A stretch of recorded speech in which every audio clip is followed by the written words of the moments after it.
Notre histoire commence au Niger, et même au nord du Niger, au pays des Touaregs. Un pays de sable, un pays de montagnes. Les étrangers viennent le visiter. Ils rencontrent Ama qui les guide dans ce grand désert. Il les invite dans son campement et leur présente son frère, Ambat.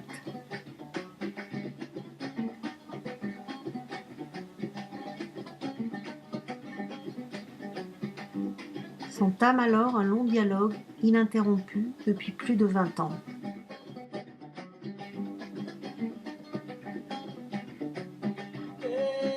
Les enfants de Oued Gofat n'ont pas d'école. La décision est prise entre les amis français et Touaregs de monter une association pour soutenir l'implantation d'une école primaire à Gofat. Elle s'appellera Iman, la vie en tamatchek.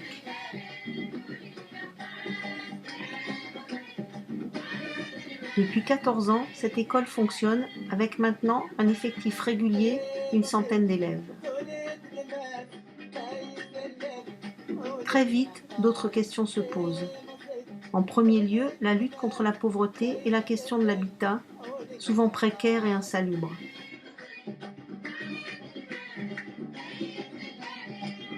Les comités de village s'organisent, désignés par la population. La Fondation Abbé Pierre décide de soutenir un projet de développement en partenariat avec Iman au Niger. Dominique Cécile Varna se rend sur place avec Gérard Tucher pour rencontrer les deux chefs de projet, Ama et Ambat. Ils ne savent pas encore qu'ils se rendront 3 ans plus tard à Paris à la Fondation Abbé Pierre. 120 maisons sans bois sont construites avec l'aide de la population. Elles protègent les personnes âgées et les enfants du vent et de la poussière. Les murs épais tempèrent la chaleur ou le froid et elles s'intègrent facilement au paysage. Elles sont attribuées par vote aux plus nécessiteux. Au cours des assemblées générales, on décide de creuser et de moderniser les puits afin de favoriser l'accès à l'eau pour la population, les jardins et les troupeaux.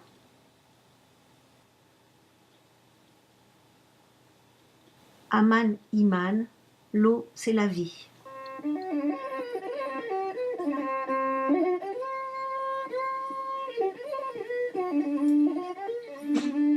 Les jardins se développent. Ils serviront à nourrir les familles et aussi à vendre les légumes au marché.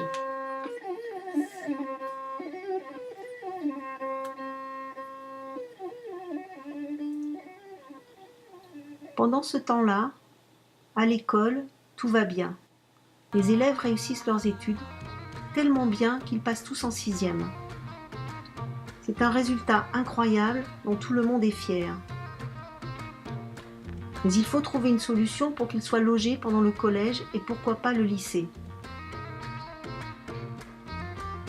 Un pensionnat est donc construit à Tchirozérine, à 80 km de Gofat, pour accueillir les enfants. 90 places sont disponibles.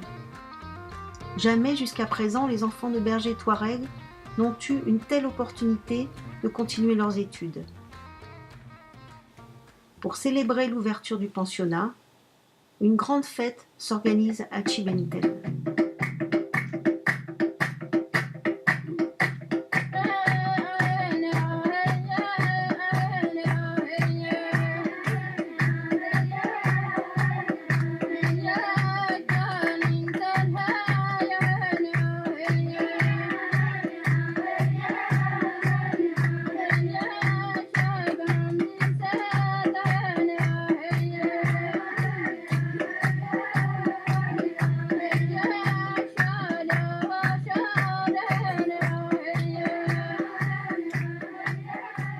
Les collectifs de village, les chefs de projet Ama, Ambat, puis Armoudou, l'ONG Tidawat avec Inchiwak et Melfou, l'association Iman France et la Fondation Abbé Pierre unissent leurs efforts pour réaliser un projet intégré ambitieux qui améliore durablement les conditions de vie des habitants des deux villages. Pour cela, on décide de construire des infrastructures collectives qui serviront à toute la population. Les bâtiments sortent de terre à un rythme soutenu. 2 cases d'accouchement pour accompagner les femmes pendant leur grossesse et leur accouchement dans les meilleures conditions possibles. Les bâtiments sont inaugurés dans l'euphorie par la sage-femme responsable des formations, Aïchatou, les matrones et la population.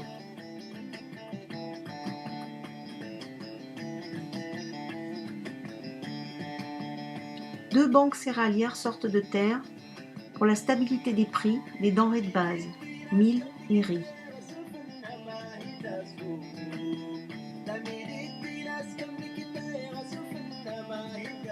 Deux épiceries gérées par les femmes pour avoir sur place des réserves d'huile, de pâtes, de sucre. Elles tiennent les cordons de la bourse avec détermination. 2 banques aliments bétail pour les chèvres et les vaches. Et 2 centres polyvalents pour les réunions et les formations.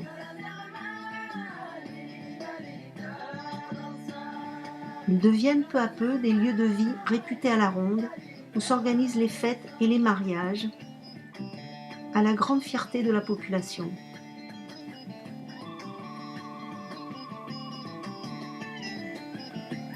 Les bâtiments de l'école primaire sont agrandis et embellis.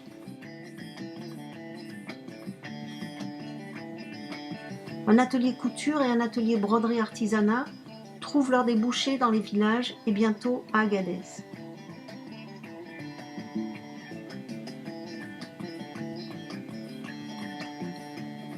Notre amie Laurence a ramené en France un ensemble jupe et haut qui a fait beaucoup de jalouses. L'électricité solaire est installée dans les structures collectives. Les aides sont nombreuses pour câbler, fixer, brancher. Le courant électrique à l'école, à l'atelier couture, pour recharger les téléphones portables, c'est un vrai bonheur.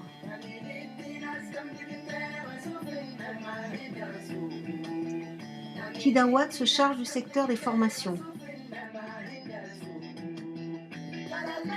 Les jardiniers s'initient au compost.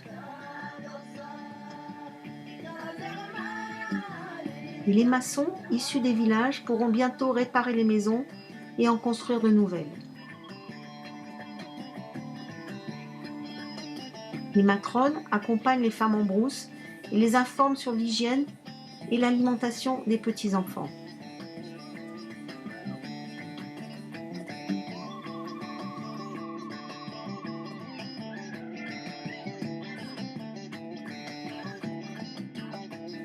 Toutes ces formations visent au développement des activités génératrices de revenus et à l'autonomie des individus et des familles. Un grand projet d'alphabétisation s'est mis en place, coordonné par Tidawat avec Mariama, et animé par des alphabétiseurs et des alphabétiseuses issus des 2 villages.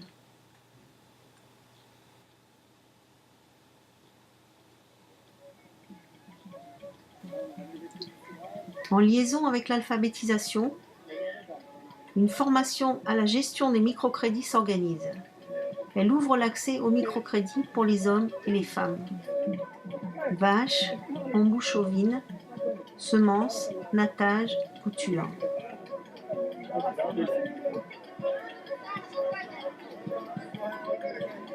Tidawat s'occupe aussi de former les membres des structures locales de gestion, les COGES, qui existent dans tous les secteurs d'activité.